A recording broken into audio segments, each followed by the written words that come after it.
नमस्कार। कहां से शुरू करें? आज पोथी पत्रा 20 लाख करोड़ के बाद बंद हो गया। मुख्यमंत्री जी से क्या बातचीत हुई, क्या मुख्यमंत्री जी ने अपना ब्रह्मा विष्णु महेश के पास क्या फरियाद किए,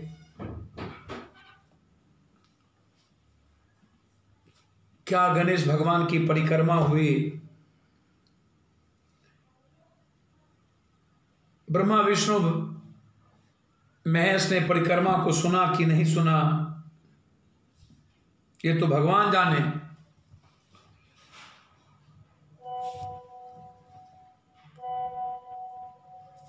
मुझे समझ में नहीं आता है शुरू कहां से करें। आज देवी मैया का पोथी पत्रा जो बड़ा बड़ा जो पर्दे के पीछे से जो नेपथ्य से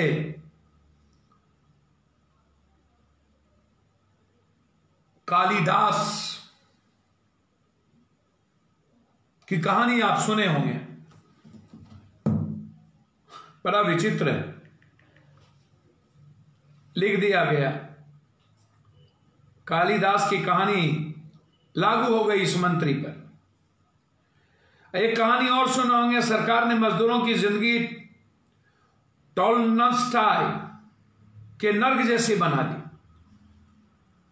बता दें, वो एक ऐसा नर्क था जहां खाना पानी बिल्कुल असली दिखाई देता है और जैसे ही भूख मिटाने जाओ तो गायब हो जाता था। ठीक उसी तरह घोषणाएं, मजदूर लोगों की वाह क्या दिया सरकार ने। टीवी पर बहुत अच्छे विज्ञापन, उपलब्धि के लिए सरकार गीत गाए जाएं, मजदूर अपने पेट पर हाथ रखा तो पता चला खाली मासूम बक्से पर बच्चों नींद की सोई हुई, गीत गाते हुए लोरी के तरह मां घींचती हुई, आंख में आंसू, बिस्कुट के लिए स्टेशन पर छीना झपटी, हाय तौबा करते हुए चारों तरफ से हाहाकार चित्कार, मानो कि चारों तरफ इमरजेंसी की लागू। जेपी लोहिया होते तो शायद भूल जाते, मर जाते। आज जेपी लोहिया की आत्मा को दर्द हुआ होगा।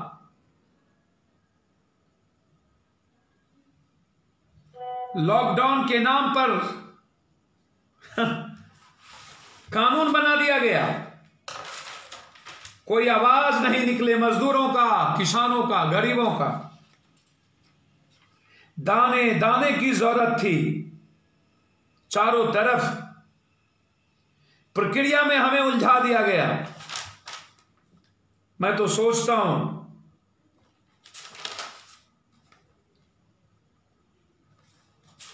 कि भाई आप चाहते क्या हैं?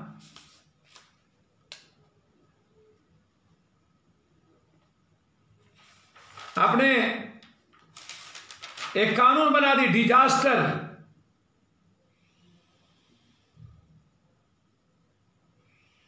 कि यदि आप इसके खिलाफ कुछ बोलोगे तो आपको जेल जाना पड़ेगा। आप कुछ मत बोलो। आज आप आए, पहले ही किसान इतने कर्ज में डूबे हुए हैं। आपने कहा सुनिएगा गौर से, आप सुनते नहीं हैं। वाह वाह वाह। फिर मैं कहूंगा दल और नेता से निकलिए। क्या कहा मंत्री ने? कहा मार्च तक मैंने आपको जो ऋण दिए थे उसको कर चुकाना था, अब मैं आपको 2 महीना वक्त दे रहा हूं। मार्च तक 2 महीना मतलब 12 जून। समझ रहे हैं बात को? मतलब 17 मई को लॉकडाउन कहीं कहीं यदि खुल भी जाए तो 1 जून, 12 जून नहीं 1 जून। मतलब जादू की छड़ी, डुम डुम डुम डुम डुम डुम डुम डुम, महादेव की घड़ी, जादू की छड़ी, महादेव की घड़ी। महादेव बैठे हैं, मोदी भाई जादू की छड़ी, नीतीश भाई, जोगी भाई, सब भाई भाई भाई, मुझे समझ में नहीं आई। पूरे जनता पर आई। पप्पू की माई सड़क पर। अब मुझे समझ में नहीं आता कि 17 मई और 1 मई के बीच में 12 दिन का समय, 12 दिन में कौन सा फसल किसान उपज हो जाएगा कि अपना कर्ज चुका देंगे। 1 मई आप जरा बताइए, किसान निकले नहीं। एक तो आपने पहले कह दिया हम इतना 25,000 करोड़ रुपया केसीसी का हमने जमा कर दिया है। अब आप हमको एक बात बताइए, आप सबका कर्ज माफ करते हैं, पूंजीपति का 65,000 करोड़ सबको आप माफी देते हैं पूंजी निवेश में, लेकिन मजदूर और किसानों के लिए आपके पेट में दर्द क्यों होता है? फिर आप ऋण दे रहे हैं, फिर कह रहे हैं हम आपको ऋण देंगे। अब लोगों को जरूरत है तुरंत खाना, किसानों को जरूरत है खाना, अनाज। किसान अभी रबी फसल आप लोग उपजाए हैं ना, रबी, तो आपका रबी फसल का क्या स्थिति थी? और सब्जी तो आने पाने आपने फेंक दिए ना, स्थिति तो बहुत बुरी थी। तो आप सब्जी वाले को 10,000 रुपया दे देते और रबी फसल वाले को दे देते और कहते खाद बीज वाले के लिए 10,000 हम अलग दे रहे हैं आपको। तो आपने क्या किया? एक लव लेटर थमा दिया। आप लोग पौध देखिए, घर में रहिए और किसान और मजदूर को कहिए, किसान को एक प्लास्टिक का क्रेडिट कार्ड, इसमें आपको ऋण आएगा 2 लाख रुपया, फिर से केसीसी किसान क्रेडिट कार्ड। 10,000 बैंक वाले लेंगे, 10,000 बिचौलिया लेगा और फिर आप पर ऋण चढ़ जाएगा। अभी आपको कह रहा 1 मई तक दे दीजिए, रबी गया भाड़ में, किसान निकला नहीं, 2 महीना किसान जब निकले नहीं तो ये पैसा तो बिचौलिया के हाथ में गया और बैंक वाले ने सब पैसा ले लिया। 25,000 करोड़ रुपया सब बैंक वाले ले लिए। बाबू मस्त हो गया, किसान और कर्ज में लग गए। अब आप बताइए पप्पू यादव क्या करे, क्या बताए? हम जाएं कहां? ये नेता लोग तो मस्त है, कोरोना वायरस से डर पागल है। इसकी बीवी बाल बच्चे को कोरोना वायरस ढूंढ गया लग रहा है, कह रहा है या पापा जस्ट नो यू वेट। फिर उसका बाप बोलता है एमएलए साहब, hello darling please you wait because outside corona is there. अब आप बताइए, इंग्लिश में बिलैती कुत्ता, ये लोग भारी। अब किसान को कर्ज पर कर्ज, बिचौलिया का सब व्यवस्था फिट। काली मैया आई आज और ऋण दे दिया। अब हमको एक बात बताइए, हम आपसे पूछना चाहते हैं, नीतीश कुमार अभी कहा ये भारी, अब इनके बारे में हम थरथर हो गए। हमको लगता है कि मेरा मुंह में,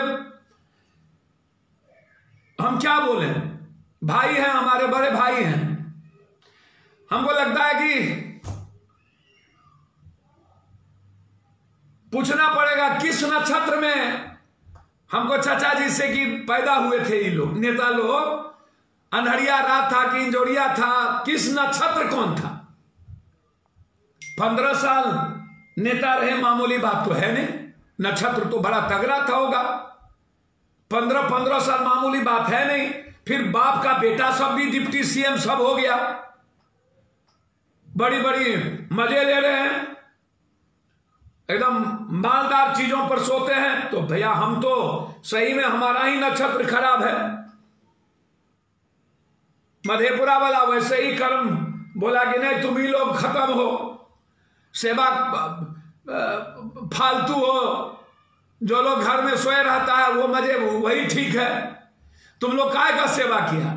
जा भागो कुत्ता के तरह। अरे इतना तो हमको तो कभी कभी आश्चर्य लगता है, जो हाल मधेपुरा सहरसा सुपौल वाला किया, इतना वफादारी तो मौका का मट्टी कुत्ता भी खाता है तो वफादारी करता है। हमने तो जितना से मां से बढ़ के सेवा की। तो चलिए कोई बात नहीं, जो किस्मत में था, जो औकात बतानी थी बता दिया। जनता महान, भगवान जो था, जो करना था कर दिया। मधेपुरा का अपना इतिहास है, वो सबको औकात बताता रहता। हमारी गलती थी। नीतीश बाबू ने कहा क्या जानते हैं? अनुशासन में रहिए। आज बोला, मजदूर को बोला।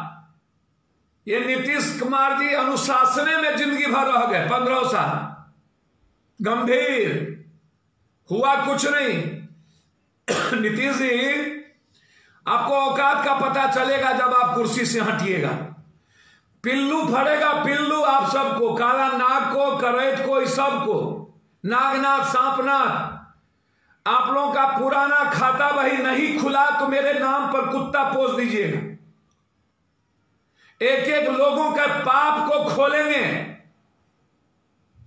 आपने अनुशासन दिखाया आज क्वारंटाइन में मजदूरों को। हल्ला ना करो, खाना ना दो, चुप रहो, कुछ बोलो नहीं। सुविधा के नाम पर बोला 500 रुपया जो नहीं देंगे यदि अनुशासन तोड़ोगे तो। जेपी लोहिया जी और कर्पूरी ठाकुर आज मर गए होंगे बेचारे, और आत्मा मर गया होगा। ये सब मिल करके समझ में नहीं आता। एक तरफ प्लास्टिक का थमा रहे हैं हम, तो बड़ा विचित्र स्थिति है। इन लोगों के बारे में क्या कहें हम? अभी इनको खाद बीज में पैसा देना चाहिए था, वो नहीं दिए। बड़ी बड़ी बात करके गायब हो गए। हो गई बात घोषणा, राहत तत्काल कुछ नहीं मिली, 1 भी रुपया खाने पर नहीं मिला। आज भी ट्रेन पर कुछ नहीं। फसल लॉकडाउन की वजह से खेत बर्बाद हो गई। उन गरीब मछुआरों को क्या मिला लॉकडाउन की वजह से, जिनका धंधा चौपट हो गया? के लिए कुछ नहीं मिला। कल प्रवासी मजदूरों को लेकर लंबा भाषण देकर चली गई, लेकिन उनको तत्काल राहत आज तक कुछ नहीं मिला। अब आप बताइए ना, हम तो बहुत बड़ी बात बोले आपको। अब समझ में हमको वित्त मंत्री जी का नहीं आया। 1 किलो चना 2 महीने में 5 किलो अनाज, 1 किलो चना। ये जानवर है क्या आदमी वित्त मंत्री जी कि चना और 5 किलो दाल, सब्जी, नमक, तेल, ये कौन देगा? ये जो राशन कार्ड की बात आप किए, कच्चा जानवर के तरह खाएंगे क्या आदमी? एक राष्ट्र एक राशन कार्ड 99 में रामविलास पासवान ने घोषणा किया था, फिर इसकी मार्केटिंग शुरू कर दी। याद कीजिए रामविलास पासवान कब बोले थे? 2020 तक पूरे भारत में कोई राशन, मतलब 67 करोड़ रामविलास जी ने 2020 तक पूरे भारत में कोई कहीं से भी राशन ले सकता है। सरकार के मुताबिक 67 करोड़ भारतीय, जो कि कुल राशन का 80% लाभान्वित होंगे। भगवान जाने उस समय यह व्यवस्था लागू हो पाएगा या फिर प्रचार का एक माध्यम बन जाएगी। अभिजीत ने कहा था व्याख्यान में कि गरीब भारतीयों को 7,500 डायरेक्ट ट्रांसफर करना चाहिए। अब क्या हुआ भाई? आप कितने बार ये बात कहिएगा? फिर आप कहते हैं कि अगले बार भी ये बात हुई, उसका भी कोई मतलब नहीं निकला। 95% प्रवासी मजदूरों के पास राशन खत्म हो चुका और 93% मजदूरों के पास आय का कोई साधन नहीं है। जनसाहस के सर्वे के मुताबिक ये आ गया। 9 साल पहले एक प्लान बनाया था, public distribution system, PDS. Infosys को फाउंडर है, आधार प्रोग्राम जनक है वो, आपको याद होगा इंफोसिस, आधार प्रोग्राम का जनक, कितना सुंदर पीडीएक्स। जरूरतमंद नागरिकों को सुविधा लाभ पहुंचाने के लिए कंप्यूटर के मदद से डिस्ट्रीब्यूशन करने की जरूरत है, परंतु सरकार ने वह रिपोर्ट कचरे के डब्बे में डाल दी। सोचिए अगर आज वो व्यवस्था यूपीए की सरकार में हुआ था, गरीबों को सड़क पर भटकना नहीं पड़ता। आज सरकार के पास कुछ नहीं है। 2001 अगस्त को लागू हो जाएगी, 2021 में ही बात बोल रहे हैं, जबकि 2020 में रामविलास पासवान ने बोल दिया। अब हमको समझ में नहीं आता है कि ये पंचवर्षीय योजना 3 दिनों में ये बोल रहे थे, क्या मिला क्या? श्रमिक कानून पर कुछ नहीं बोले, प्रवासी पर कुछ नहीं बोले। प्रवासी मजदूर अब जो गांव जाएगा और यदि बटेदारी भी करता किसी किसान की जमीन लेकर, तो उसके पास तो बीज और खाद के लिए पैसा नहीं है, तो कहां से बटेदारी करेगा? आप जरा बताइए, आप हमको, आपने वो स्थिति भी पैदा नहीं की।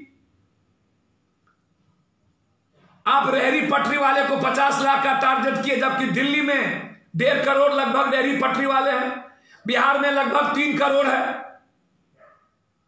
यूपीए के सरकार में यह कानून बनी, आपने उसको भी खाते में डाल दिया।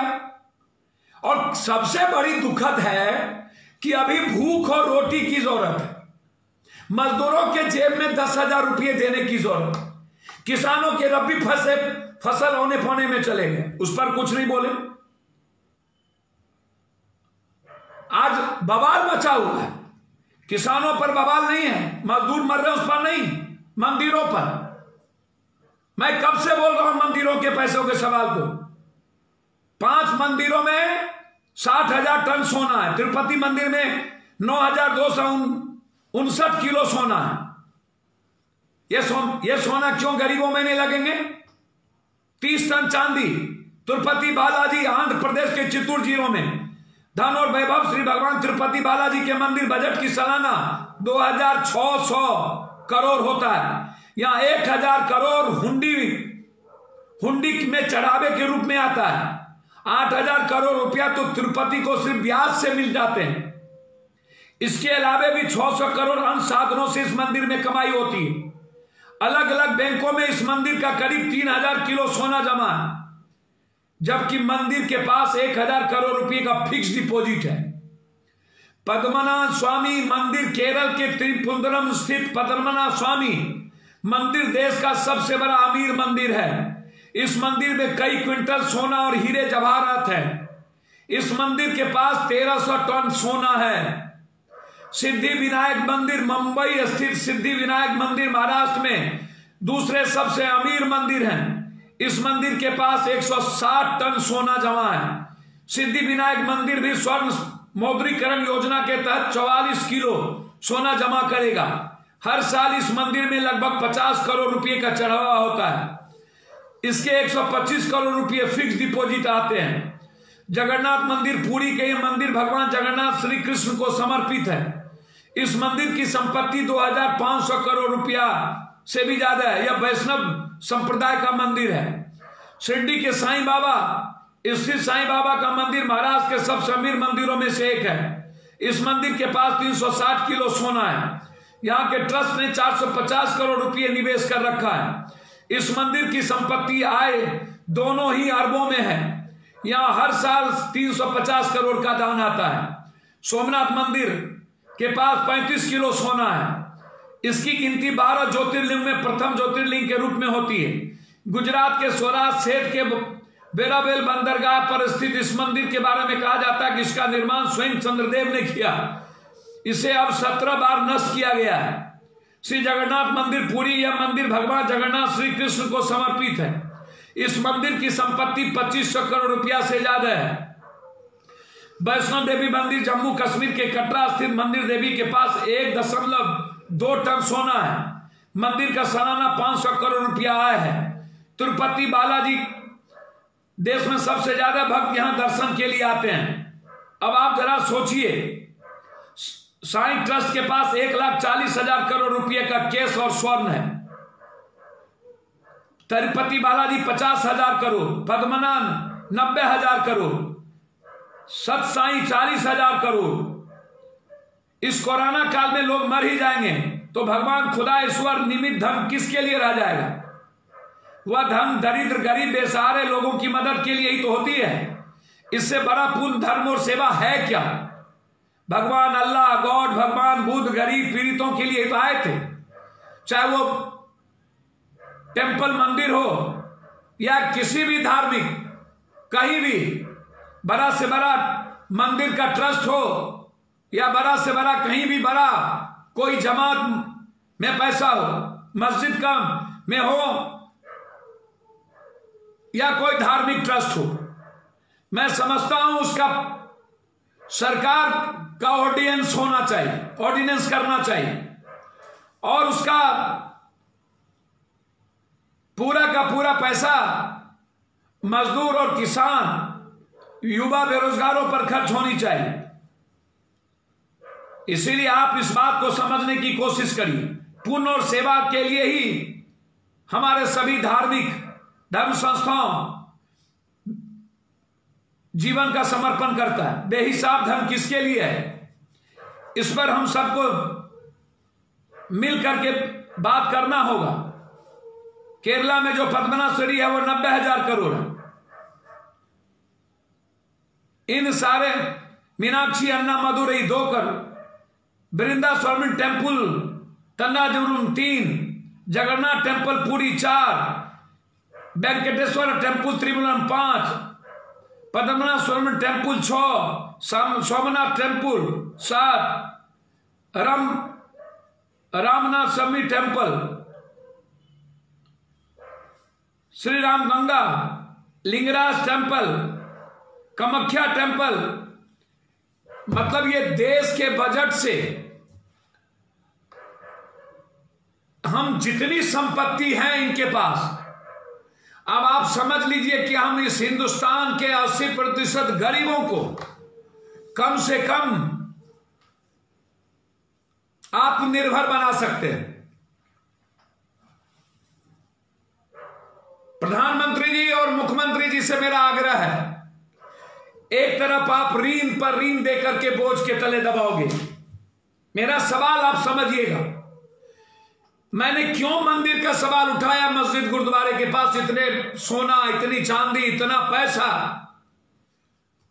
गुरुद्वारे, मस्जिद और चर्च, कई सारी संस्थाएं ऐसी हैं जो काम कर रही हैं स्कूल पर, चीजों पर, लेकिन हमारी जो मंदिर है ये कंप्लीट ट्रस्ट बना करके चीजों को रखी। इसीलिए मेरा सरकार से आग्रह है, आप एक तरफ कहते हो आत्मनिर्भर बनाएंगे, मेरा सवाल है कि आप आत्मनिर्भर कैसे बनोगे? ये मुझे आप जरा बताओ।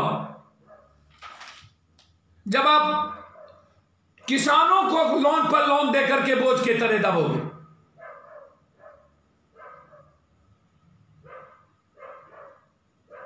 और मजदूरों को मारोगे, एक तरफ किसान का बेटा है मजदूर और वो सड़कों पर मर रहा है, किसान उसके मां बाप है और किसान का बेटा मजदूर वो सड़कों पर मर रहा है।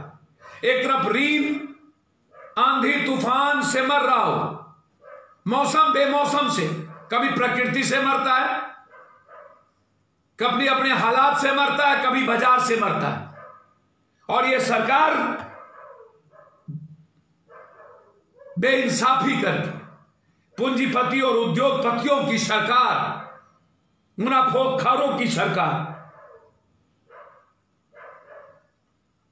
कभी नहीं सोचा। इसीलिए नीतीश बाबू लंबी लंबी बात करना बंद करो। झूठ के ठेकेदार नटवर लाल के तरह आपको गोनू सब जान गया, सब जान गया। 10,000 जांच करेंगे, 60 जांच होती है पटना में, 60 और पूरा मार आपका गरीबों पर है, पूरा मार गरीबों पर।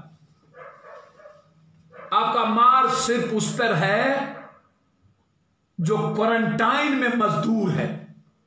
अरे नीतीश जी शर्म करो, सुप्रीम कोर्ट ने कहा है मजदूरों को घर पहुंचाने। मैं पैर पकड़ता हूं नीतीश, प्लीज। भगवान होती है जनता, हमारे जैसे लोगों को पैर के तले, हम उसके पैर की धूली है, हमारी कोई औकात नहीं है। मेरे पास पैसे नहीं है नीतीश कुमार कुछ बढ़ने की। जिसके पास पैसे होंगे, मार्केटिंग होगा, वही बनेगा। चाचा भतीजा, चाचा चोर भतीजा पाजी, नहीं हो कब तो थोरम थोरी। मुंह में राम बगल में छुरी, नहीं हो कब तो थोरम थोरी। करो धंधा, दोनों जो जितना पैसा लूटे हो ना वो लगा दो आज, लेकिन भूखे मत रहने दो। 20 लाख करोड़ रुपए का हश्र तो देख लिया दुनिया ने। जो दुनिया को बनाता है मां के रूप में किसान और बेटा के रूप में मजदूर, उसका क्या हश्र किया। और भाई के रूप में युवा, उसकी तो जिंदगी खैर कोई कर्म की नहीं, उसको तो डगरा का बैगन समझते हो। इसीलिए आत्मनिर्भर तब तक नहीं होगा जब तक आप उसको डायरेक्ट मदद नहीं करोगे। लोन देने से आत्मनिर्भर नहीं होगा, कर्ज पर कर्ज आप उसको आत्मनिर्भर नहीं कर रहे हो, उसको आत्महत्या करने पर मजबूर कर रहे हो। आप लोग बख्शे नहीं जाओगे, गुनाहगार साबित होगे। आप लोगों को आह लगेगा, आप लोग पता नहीं सही में कहीं भगवान यदि है तो मैं उसे हाथ जोड़ के कहता हूं कि माफ मत करना, माफ मत करना प्लीज। यही मैं कहूंगा और आग्रह करूंगा कि आप लोग एक एक सोशल मीडिया पर वायरल करो। इन बड़े बड़े ट्रस्टी जो हैं मंदिर, जो हमारे देश के हर मजदूर और युवाओं के रोजगार के लिए 20-20 लाख रुपया देंगे तब भी इनके पैसे नहीं खत्म होंगे। ये हर मजदूर और किसान और युवाओं को 20-20 लाख रुपया उसके अकाउंट में डाले। इस आवाज के साथ हमें आगे बढ़ना चाहिए, यही आग्रह करेंगे। किसानों को ऋण नहीं, कर्ज नहीं, किसानों को आत्मनिर्भर बनाने के लिए उसको मुआवजा मिलना चाहिए, उसकी ऋण, उसको जो लोन मिला है उसकी माफी मिलनी चाहिए। बहुत बहुत धन्यवाद, नमस्कार।